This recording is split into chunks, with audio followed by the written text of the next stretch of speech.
யோக ஞான சித்தர் ஓம் ஸ்ரீ ராஜயோக குரு சரணம்.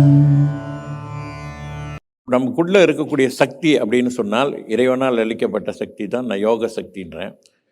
இதை தான் ஆத்மா சக்தி அப்படின்றோம், குண்டலினி சக்தின்னு சொல்கிறாங்க. ஒரு மனிதன் தேகத்தில் ஒரே ஒரு சக்தி தான் இருக்க முடியும், நிறைய சக்தி இருக்கிறதுக்கான வாய்ப்பு இல்லை. ஆனால் அதே நேரத்தில் இந்த சக்தி குருவை சார்ந்து தான் இருக்குது. நீங்கள் எந்த மாதிரி குருக்கிட்ட போய் என்ன பெறுறீங்களோ அதுக்கேற்றாப்புல அந்த சக்தியின் மூலமாக அனுபவங்கள் ஏற்படுகின்றன. அது குருக்கிட்ட தான் இருக்குது. உங்கள் ஒரு குரு அவர்கிட்ட ஓகே சித்திகள் இருக்கா, சக்திகள் இருக்கா, இறை தரிசனம் பெற்றிருக்காரா அப்படின்னு பார்த்தீங்கன்னா, அந்த மாதிரி ஒரு குருக்கிட்ட நீங்கள் போய் அந்த சக்தியை நீங்கள் உணர்ந்து கொண்டால் உங்களுக்கு அந்த நிலைகள்லாம் வரும்.